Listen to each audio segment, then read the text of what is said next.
గురుభ్యో నమః. నా పేరు మహేష్ యోగా వైబ్స్ ఛానల్కి స్వాగతం. ఇది ఉత్తాన పాదాసనం. ఈ ఆసనం చేసే విధానం చూపిస్తాను మీకు.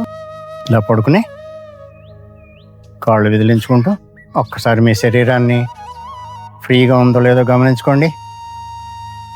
రైట్. గాలి తీసుకుంటూ మీ కాళ్ళని అడుగు లేదా అడుగున్నర కంటే ఎత్తొద్దు. ఇలా ఉండండి. ఈ ఆసనంలో ఉన్నప్పుడు మీకు ఎక్కడ బరువు పడుతుంది, ఎక్కడ ఒత్తిడి పడుతుంది, ఏ భాగంలో మీకు ఏ భాగం యాక్టివేట్ అవుతుంది అన్నది మీరు ఒకసారి గమనించుకుంటూ ఉండండి. ఉండగలిగినంతసేపు ఉండండి.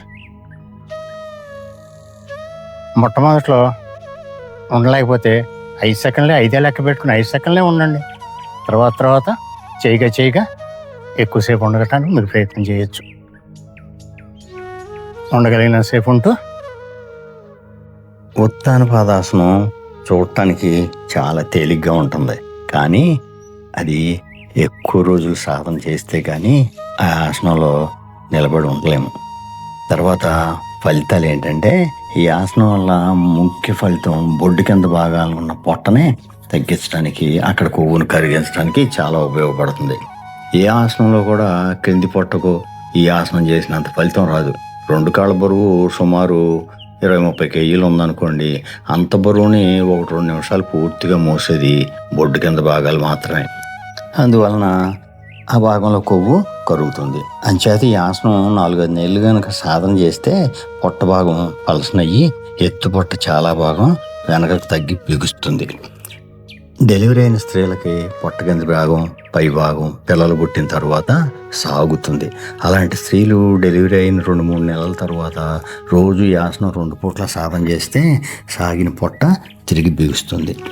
మలాశయానికి ఈ ఆసనాలు ఒత్తిడి కలిగి మలం ముందుకు జరుగుపడుతుంది. ఈ కారణంగా ప్రేగులు బలహీనంగా ఉన్నవారికి, మలబద్ధకం ఉన్నవారికి ఈ ఆసనం చేసిన తర్వాత సుఖ విరోచనం అవుతుంది. గర్భసంచికి ఈ ఆసనం చాలా ఉపయోగం. ఈ ఆసనంలో పొట్ట సంకోచించడం వలన గర్భసంచికి శక్తి పెరిగి గర్భసంచి పెరగటం, సాగిపోవడం వంటి ఇబ్బందులు రావు. ఏ వ్యాయామాల్లోనైనా శరీరం లోపల భాగాలకి కదలక రాదు, కానీ యోగాసనాలు అయితే ప్రతి ఆసనం ఒక్కొక్క శరీర భాగానికి ప్రత్యేక కదలికలు, రక్త ప్రసరణని, కండరాల బిగింపుని, రకరకాల మార్పులను తీసుకొస్తాయి. ఆసనం మొదలుపెట్టినప్పుడు ఎక్కువసేపు ఉండటానికి ప్రయత్నం చేయకండి.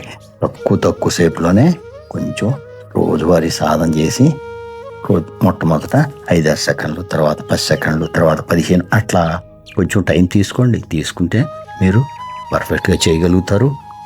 ఆసనం మీకు ఉపయోగపడుతుంది కూడా. తర్వాత గుండె జబ్బులు ఉన్నవాళ్ళు ఈ ఆసనం చేయకపోవటమే మంచిది. ఇంకా మీకు ఏమైనా సందేహాలు ఉంటే నా క్రింద ఇచ్చిన వాట్సాప్ నెంబర్కి ఫోన్ చేసి మీ సందేహాలు తీర్చుకోవచ్చు. దించుకోండి.